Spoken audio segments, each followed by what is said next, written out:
What is up, IRSC educators? Jeff here, and welcome to this week's Tech Tip Tuesday on the In-Class Flip. In this video, I'll discuss the in-class flip as a way to differentiate learning for your students, as well as share ideas for how to differentiate content for learners using Kami and Edpuzzle.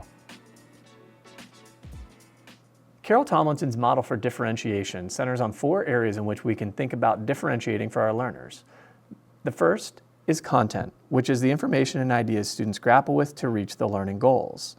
Another way to think about how we can differentiate relies on process, which is how students take in and make sense of the content, whether that's one-on-one with a teacher, on their own with the content, or in a group of their peers in a small group.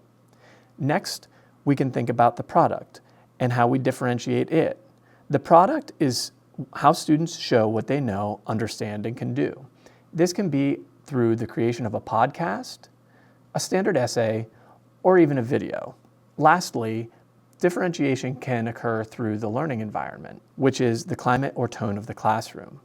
Building on Tomlinson's model, the authors of In-Class Flip, a student-centered approach to differentiated learning, include a few different areas for us to add in when we think about how we can differentiate. This includes basic principles, flipped access and resources, pacing, and how to group students. Kami allows educators to add scaffolds and supports to rigorous text through the addition of audio and video comments. I've linked an example of this in the description of the video below. Kami can also be used by students as a digital graphic organizer as a way to help them monitor their own progress.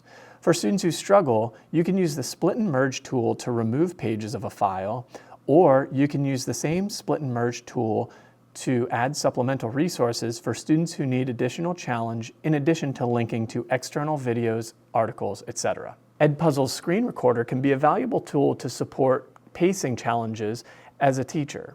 By recording a lecture or direct instruction and adding formative checks for understanding, students can quickly and easily engage with content and know whether they understand it or not before moving on to a new learning activity.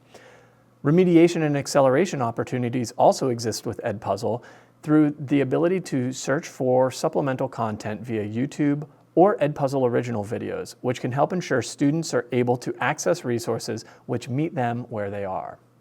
Check out the comments below this video for links to the full chapter on differentiation, as well as resources and examples of Kami and Edpuzzle artifacts. See you back here next week.